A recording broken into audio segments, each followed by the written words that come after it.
Direct, first question ko sa inyo. Hi. So tell us about the movie. Forbidden Desires about sa dalawang babae na they grew up together and yung character ni Vern kumbaga parang sinuportahan ng dad yung character ni Aiko, and then so they grew up together as friends and then eventually became lovers, and then naging yung start ng problema nila naging sila na. Oh. Okay, Aiko, tell us about your character. Backgrounder muna tayo. Hello. Ayan, so yung character ko dito sa Forbidden Desire, ako yung on-kaihan ng daddy ko, and then nag-ampon siya, which is si Vern, na nagiging parang sister, best friend ko na, and then ayun, meron kami parang secret affair. So my dad. Vern? Ako po dito si Opel, and ako po yung I grew up in a orphanage, and then inampun po ako ng dad ni Aiko dito, and then yeah, tapos habang we grew up together, and then nagkaroon po kami na secret relationship. Ayan. Okay. Direct sa dami ng ginawa mo na hindi lang naman pelikula, ano? At madami na ding napanalo ng awards. Bakit mo matatandaan tong movie na to? Sorry. Sa dami na nung pelikula na ginawa mo, projects, hindi lang naman movies, ano, even concerts, and ano. Bakit tatatak sa'yo itong movie na to? Bakit mo to matatandaan? Siguro itong Forbidden Desire kasi ito yung first ko dito sa VMX na 1 hour na movie na kumbaga yung dinesign nila yung bagong pelikula natin na mas maikli. So this is the first na ginawa ko under dito sa ganitong klaseng kumbaga execution.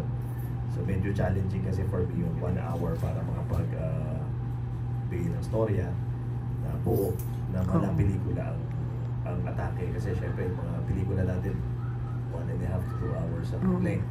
Ito, so para siyang TV para sa akin kasi yung mga TV ginagawa natin mga 1 hour, ganyan, maraming time. So ito, yun yung naging challenge sa akin ito. Kaya medyo special for me yung project. Mas mahirap nga yun, ano? Kasi kahit maiksi, dapat andun pa din lahat ng elemento to make it interesting, ano? Correct. And then, yun nga, kailangan siyang lumabas na hindi siya parang TV.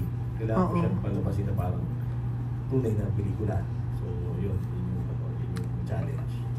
Okay. Same question, Aiko. Bakit mo ito matatandaan?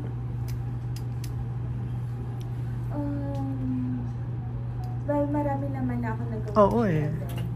Pero bawat storya kasi iba't ibang character talaga eh. So dito first time ko maging anak mayaman. So tatatak sa akin yung bawat role talaga kasi kanyang iba't ibang character, iba't ibang atake experience yung nagagawa sa akin. Anong challenge sa'yo nun, playing a rich girl? Siguro unang-una hindi ako konyo. Okay. So malayo sa totoong ikaw. Malayo. Ano lang, simple lang kasi ako. So, yun. Kailangan maging demure, maging firm, maging gano'n. So, yun. Siguro challenge sa akin yan. Talent road ko puro mga bata-bata lang. Vern? Bakit matatandaan? Matatandaan ko, or Matatandaan mo. Yung project na to. Yung role ko dito, which is medyo ano siya eh, medyo obsessed, and parang maano siya na mag-revenge. Ganun, parang gustong-gusto niyang kunin ng character ko. Gustong-gusto niyang kunin kung ano yung sa kanya. Gustong-gusto niyang kunin yung sa relationship namin dito kasi medyo parang may thriller, parang gano'n.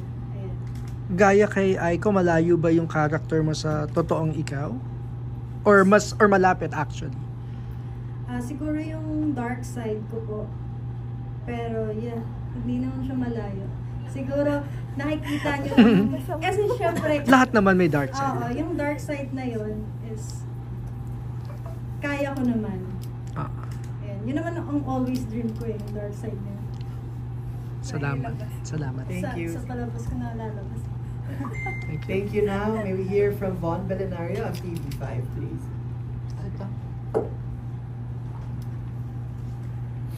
Hi guys. Go, go, Congratulations. Yung Forbidden Desire, parang ang lalim niyang konsepto mo. Pero kayo as artist and as the director, ano yung konsepto niyo ng Forbidden Desire na talagang tatatak sa amin dito sa VMX movie na to?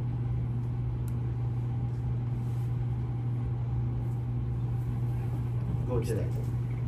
Okay, yung Forbidden Desire kasi parang it's a normal na hindi normal. Lahat tayo, lahat ng siguro lahat na dito sa kwarto to, may mga nagkaroon na rin kayo ng mga ganyan, ng mga forbidden desire, mga pagdadasang medyo kakaiba or something na parang kailangan yung itago, ilihim na relasyon, ganyan. So, I think it's a normal na hindi normal, alam mo yun. So, yun yung medyo ano nitong pelikula to. Pero dapat pag-usapan. Dapat pag-usapan para at least, kumbaga parang nakikita natin kung ano yung kapag pumasok tayo sa isang sitwasyon, kung ano yung mga repercussion, kung ano yung mga effects, kung ano yung mga pwedeng mangyari kapag pumasok mo sa isang sitwasyon. So, in a way, yun yung tinakel ng pelikula. Aiko and Vern, kayo. So dito, yun nga, kapakita dito yung ano yung parang hidden desire mo kasi alam mong bawal pero alam mo na yun yung nagpapasaya sa'yo. And may papakita pa dito na minsan may parang may hinahanap talaga tayo, yung parang desire talaga natin na hindi mo aakalain kung ano yung kayang gawin, kaya mo pang gawin, which is minsan masama na pala, pero para lang ma-fit yung desire na hinahanap mo. Yun. So, makikita natin ano yung mga flaws and consequences ng mga decision natin sa buhay. Vern.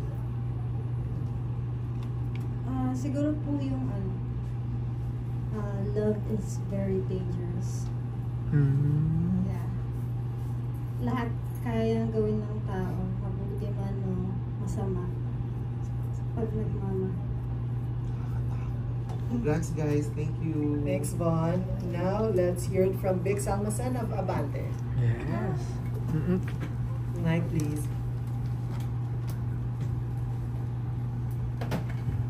Hello. Kamusta yung kissing scene niyo dalawa? Did you guys like?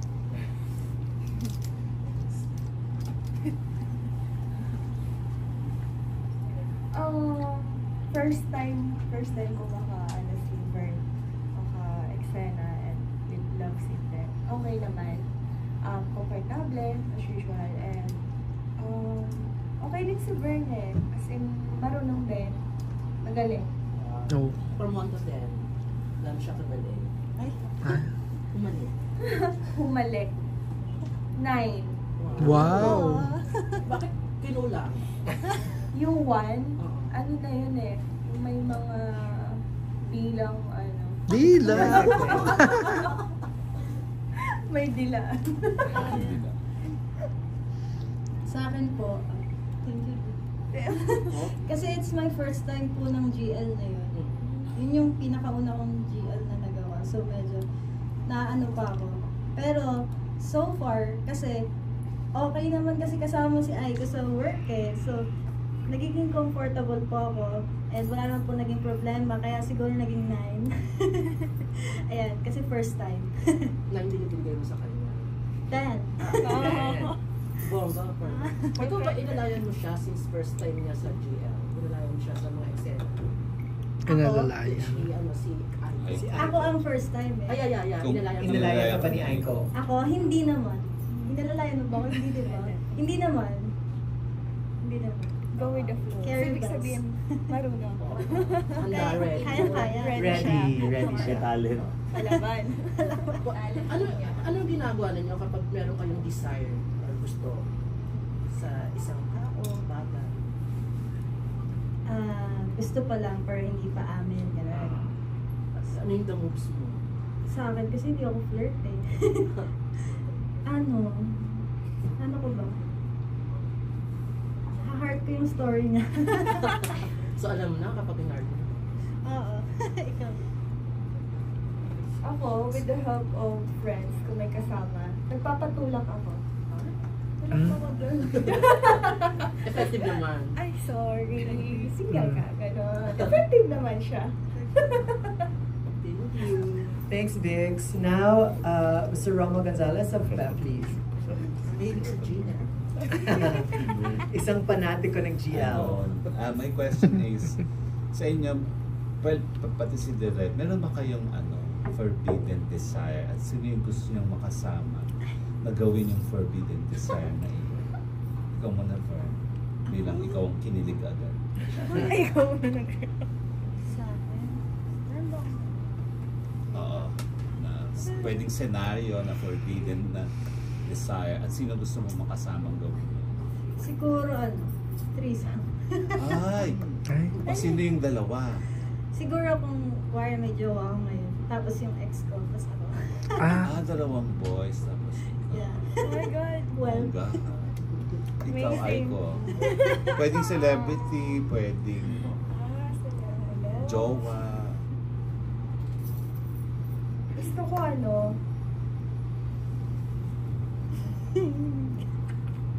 celebrity. Wala akong crush na celebrity.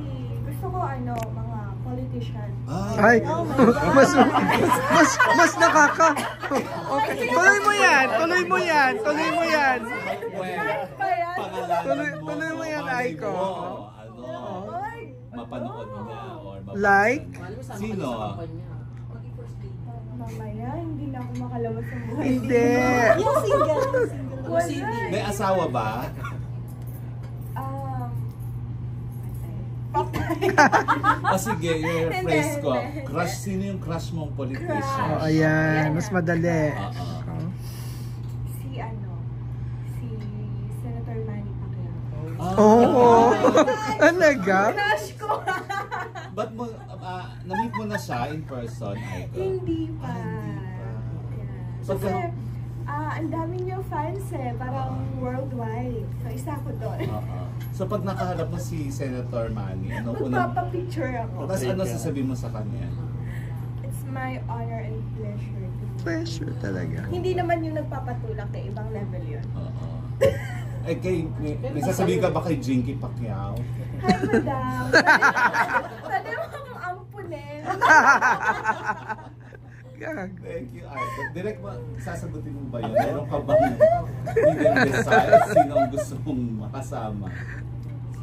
Wala pa sa ngayon eh. Kaya po, darling yan. Tapos direct, first GL mo to na project?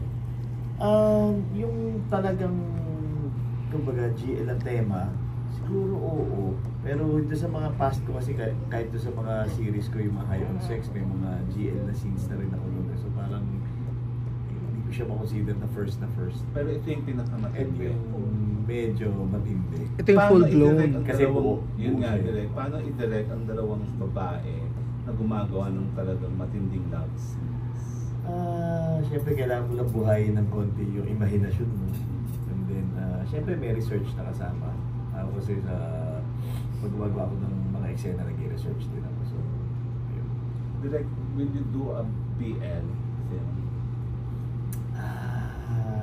Sa ngayon siguro hindi ko kaya. Bakit po? Medyo parang hindi lang ako komportable. Kumbaga parang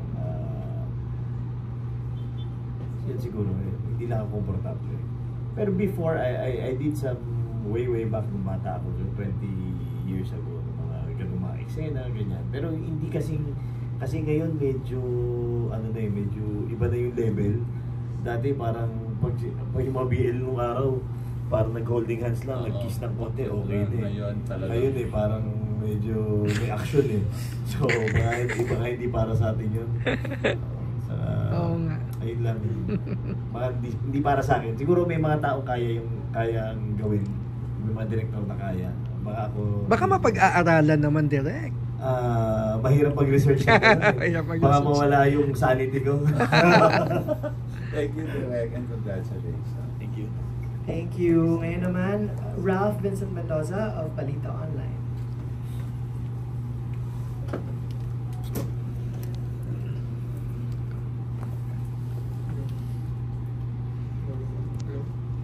Direct, nabanggit niyo po na parang ito yung parang kung tutuusin parang pelikula na GL na GL talaga yung pagkakagawa.